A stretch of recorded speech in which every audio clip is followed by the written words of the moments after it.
ہم ویلکم کریں گے سینئر تجزیہ کار مظہر عباس صاحب نے ہمیں جوائن کیا. بہت شکریہ مظہر صاحب, تھینکس سو مچ آپ کے وقت کے لیے. جی مظہر بہت شکریہ. یہ الیکشن کمیشن کے حوالے سے بات ہو رہی تھی. ایک تو جو بار کاؤنسلز نے انہوں نے بڑا لیٹ کیا, مگر بہرحال ان کا بہت سخت شدید قسم کا ریئیکشن آیا ہے. اور اب یہ جو ایک شک کیا جا رہا ہے کہ اس کا بہانہ کر کے کہیں التوا کی کوشش نہ کر لی جائے, کیا کہیں گے آپ؟ جی شکریہ عامر اور سرورت. دیکھیے ایک تو چیز یہ کہ پاکستان بار کونسل ہو یا for that matter supreme court bar associations ہو, عامر ہمارے جو لائرز ہیں اور بار ایسوسیشنز ہیں وہ انفارچونیٹلی اتنے پولیٹیسائز ہو گئے ہیں اور اتنے پولرائزڈ ہو گئے ہیں کہ جو بھی بار ایسوسیشنز کے بہت سے عہدیدار ہیں وہ سیاسی جماعتوں کے جو ہے وہ ان کے ممبرز بھی ہیں, بہت سے لائرز اور اس طرح کے لوگ الیکشنز بھی لڑ رہے ہیں. اب ایسے میں یہ جو مطالبہ ہے چیف الیکشن کمشنر, فرض کریں چیف الیکشن کمشنر مستعفی ہو جاتے ہیں, پھر ایک پروسیس شروع ہوگا. یہ کچھ لوگوں کا خیال ہے کہ جی جو senior member of election commission ہے وہ چیف الیکشن کمشنر بن جائیں. اچھا بن گئے تو کیا ان پر کسی کو اعتراض نہیں ہوگا؟ اگر ان پہ کسی کو اعتراض ہوگا پھر کیا ہوگا؟ تو میرا خیال ہے یہ بیلیٹڈ آبجیکشنز ہیں. پہلی چیز یہ کہ ہماری سیاسی جماعتیں خود ہی چیف الیکشن کمشنر کو لے کر آتی ہیں اور خود ہی ایک پوزیشن ان کے خلاف لے لیتی ہیں. فخر الدین جی ابراہیم مرحوم کو لے کر آئے اور سارا کنسنسس لائے, یونینیمسلی لے کر آئے, اور اس کے بعد انہی پر سوالات اٹھ گئے. اس کے بعد بھی یہ پروسیس چلتا رہا. اس کا مطلب ہے ہماری سیاسی جماعتیں یا تو پولیٹیکل مائنڈ اپلائی نہیں کرتی جب وہ یہ فیصلہ کرنے جاتی ہیں کہ کس کو چیف الیکشن کمشنر بنایا جائے, اور پھر جب آپ بنا لیتے ہیں, اب یہ بھی موجودہ چیف الیکشن کمشنر بھی ایک کنسنسس سے ہی بنے ہیں, کوئی وہ کسی میجورٹی ووٹ سے تو نہیں بنے ہیں.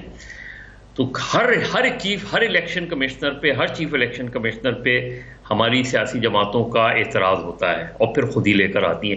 پہلی چیز تو یہ. دوسری یہ کہ جو بار ایسوسیشن اور سپریم کورٹ بار ہیں وہ اپنی ریزرویشن ضرور شو کریں اس میں, اور بعد میں چیلنج کرنا چاہیں وہ بھی کریں, لیکن اس اسٹیج پر آپ اسی کو بنیاد بنا کے کوئی وکلا تحریک چلائیں گے, یہ ساری چیزیں جو ہیں, مطلب بار ایسوسیشن کا کام اپنے بار کے ایشوز کے حوالے سے ہوتا ہے, چلیں رول آف لا, کانسٹیٹیوشن کی سپریمیسی وغیرہ کے حوالے سے ہوتا ہے. لیکن جب اگر بار ایسوسیشن کے چاہے موجودہ عہدیدار ہوں یا سابقہ عہدیدار ہوں, ان کا تعلق کہیں نہ کہیں کسی سیاسی جماعت سے بنتا ہوا نظر آتا ہے, کسی کے ساتھ اس کی ہم آہنگی ہونا ایک دوسری بات ہے, لیکن اس کا حصہ ہونا ایک دوسری بات ہے. میرا نہیں خیال کہ یہ جو مطالبہ ہے, اور اسی وجہ سے کسی سیاسی جماعت نے ان کے اس مطالبے کی حمایت نہیں کی, کیونکہ ان کو لگ رہا ہے کہ اس اسٹیج پر اگر چیف الیکشن کمشنر پہ یہ اس طرح کا دباؤ ڈال کے ان سے استعفیٰ لیا گیا تو پھر الیکشنز تو آپ 8 فروری کو نہیں دیکھیں گے. الیکشن کیونکہ پھر آپ کیسے ایک نیا پروسیس شروع کریں گے, پہلے آپ کی وہ. اور یہ یاد رکھیں کہ ہم جو اکثر یہ مطالبہ کر رہے ہیں 18ویں ترمیم کے بعد, 18ویں ترمیم سے پہلے چیف الیکشن کمشنر کے پاس ایک ویٹو پاور ہوا کرتی تھی کہ اگر ممبرز میں اتفاق نہیں ہوا یا چیف الیکشن کمشنر نے سچا تو وہ ویٹو کر دیتا تھا. 18ویں ترمیم کے بعد وہ ویٹو پاور ختم ہو گئی. اب they are all equal members. تو آپ کسی ایک کے وہ عہدے کے لحاظ سے تو چیئرمین ہوتے ہیں, لیکن ووٹ کے لحاظ سے ان کے پاس کوئی ایکسٹرا پاور نہیں ہوتی چیف الیکشن کمشنر کے پاس. تو میرے خیال میں تھوڑا سا الیکشن کے بعد اس الیکشن کو ہو جانے دیں, اس کے بعد جو پارلیمنٹ ہے, بار ایسوسیشن ہے, سب ہیں بیٹھے. الیکشن کے پوسٹ الیکشن تو میرا خیال بہت چیزوں کی اصلاحات کرنی پڑے گی اگر کوئی کرنا چاہے. پہلا تو یہ نگران حکومت کا ہی جو ہے اب یہ انکریزنگلی تقریباً ایک میرا خیال ہے تب سبھی کو خیال آنا شروع ہو گیا ہے کہ اس کی ضرورت نہیں ہے, اس سے وہ پرانا نظام تھا وہی بہتر تھا. الیکشن کمیشن کی بھی اصلاحات چاہیے, اور حلقہ بندیوں کا بھی عدالت نے آج کہا ہے کہ جناب یہ جائز واقعہ ہے مگر فی الحال الیکشن کرانا مقصود ہے. تو ہم بعد میں الیکشن کے حلقہ بندیاں, اب یہ ایک مزغہ خیز بھی ہے کہ جب تک تو وہ الیکشن تو ہو چکے ہوں گے مگر تک سمجھ آتی ہے. ساتھ میں جو آپ سے پوچھنا چاہ رہا ہوں کہ یہاں پہ الیکشن سر پہ آگے نامینیشن کا پروسیس اب شروع ہو گیا ہے, اور یہاں پہ ایک جو بڑا پلیئر ہے پی ٹی آئی یہ بھی کلیئر نہیں ہے کہ اس کو بلہ ملے گا نہیں ملے گا، ایز اے پارٹی وہ الیکشن لڑ پائیں گے نہیں لڑ پائیں گے، ابھی بھی فیصلہ محفوظ ہے۔ روز کی ایک نئی ان کے رکاوٹ کھڑی کر دی جاتی ہے، 4 سوالوں سے وہ 40 سوال بن گئے ہیں، کیا کہیں گے؟ دیکھیے، یہاں جس طریقے سے پی ٹی آئی کی اسکروٹنی ہو رہی ہے، میں نے نہیں دیکھا پارٹی الیکشن کے حوالے سے کبھی بھی پارٹی الیکشن کے حوالے سے الیکشن کمیشن نے کسی سیاسی جماعت کی اسکروٹنی کی ہو۔ اور اگر ساری سیاسی جماعتوں کی اسکروٹنی اسی طرح ہو تو شاید ہماری یہاں کوئی سسٹم بہتر ہو جائے، لیکن پھر یہ اکراس دا بورڈ ہونا چاہیے۔ یہ جتنے سوالات وہ کر رہے ہیں، ایک زمانے میں میں نے پوچھا تھا الیکشن کمیشن سے کہ آپ پولیٹیکل پارٹیز جب اپنا یہ بھیجتی ہیں یا جب آپ رجسٹرڈ کرتے ہیں، مجھے یہ بتائیں کہ ان کا کیا الیکشن ہوتا ہے۔ میں نے کہا عوامی مسلم لیگ کی آج تک پتہ ہی نہیں چلا کہ کبھی کوئی میٹنگ، کوئی کمیٹی ہے بھی یا نہیں ہے۔ وہ خود کہتے ہیں کہ میں اکیلا ہوں، تو پھر ایسی پولیٹیکل پارٹی رجسٹرڈ کیسے ہو جاتی ہے؟ اسی طریقے سے جو پولیٹیکل پارٹیز اپنا بیچتی ہیں کہ ہم نے یہ الیکشن کرا دیا، اور یہ کبھی آپ نے جا کے دیکھا ان کے رجسٹرڈ دیکھے، آپ نے دیکھے نامینیشن پیپرز دیکھے ہیں کبھی کسی کے جا کر؟ تو آج کیوں یہ سب چیزیں آج کیوں ہو رہی ہیں؟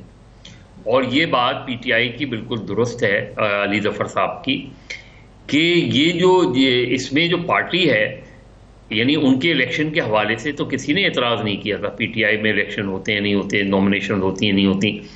اعتراض کی بنیاد پر آپ اٹھاتے تو الیکشن کمیشن نے تو خود اٹھا لیا ایشو۔ دوسرا یہ کہ اگر آپ بلے کا نشان نہیں دیکھتے، چاہے بلے آلٹرنیٹ پی ٹی آئی کے ذہن میں ہوگا، جس طرح پیپلز پارٹی نے 70 جب ان سے چھین لیا گیا تھا تلوار کا نشان، تو جو لوکل باڈیز الیکشن ہوئے تھے 79 کے، تو انہوں نے ایک انڈرسٹینڈنگ کے ساتھ عوام دوست ٹائٹل رکھا، اور زیادہ تر کینڈیڈیٹس نے گھوڑے کے نشان پر الیکشن لڑا۔ اسی طریقے سے اب اگر آپ اور اٹھا کے دیکھیں تو آپ کو دوسری جماعتوں کا بھی مل جائے گا کہ جو غیر جماعتی انتخابات تھے اس میں وہ کس طرح الیکشن سمبل کے ساتھ لڑتے تھے۔ ایک نعرہ تو دے دیتے تھے عوام دوست، کسی نے حق پرست کا نعرہ دے دیا، کسی نے کوئی اور ٹائٹل دے دیا، لیکن یہاں جو سچویشن بن رہی ہے مظہر کے اس وقت جو ہے ضیاء الحق صاحب تھے مشرف کے دور میں، مشرف نے کہا کہ میں نون لیگ کو اور ان کو الیکشن نہیں لڑنے دوں گا، پیپلز پارٹی پارلیمنٹیرین بنی۔ یہاں کہنے کو جیسی کیسی لولی لنگڑی ہے، مگر ایک جمہوریت ہے، ادارے ہیں یہاں پہ۔ تو بالکل نہیں بالکل صحیح کہہ رہے ہیں۔ اور یہ اگر اول تو مجھے نہیں، میرے خیال میں آج فیصلہ دے دینا چاہیے تھا انہیں، فیصلہ محفوظ۔ اس میں کیا فیصلہ آپ محفوظ کریں گے؟ اس کے اندر آپ نامینیشن شروع ہو رہے ہیں اور آپ ان کا فیصلہ محفوظ کیے بیٹھے ہوئے ہیں۔ ایک اور جو ہوئی کہ اب الیکشن کمیشن نے جو ہے احد چیمہ صاحب کو، انہوں نے جناب یہ جو کہ وزیر اعظم کے مشیر تھے، ان کو عہدے سے ہٹانے کا حکم دیا ہے۔ اب یہ کہا جا رہا ہے، ہمارے جیسے لوگ کہہ رہے ہیں، ہم یہ بتا چکے تھے کہ جناب اب وہ پورا کام مکمل کر چکے ہیں، جو پورے ڈی سی بہادر لگانے تھے جہاں لگ گئے تو لگا کے اب ظاہر ہے مزید تبادلے ہو نہیں سکتے کیونکہ الیکشن شیڈیول آ گیا ہے۔ بلکہ اگر پروڈیوسر صاحب دکھا سکے کہ ہم یہ کہہ رہے تھے کہ جناب اب کیا فائدہ؟ عامر، وہ جو ابھی آپ بات کہہ رہے تھے، دیکھیے آپ اگر ایک وہ کلپ ذرا مظہر صاحب معذرت، ایک کلپ ہے ہمارے پاس آج چیمہ کے حوالے سے جو پہلے مقابل کے اندر ڈسکس ہوتا رہا ہے، وہ ذرا اپنے آڈینس کو دکھا دیں واپس۔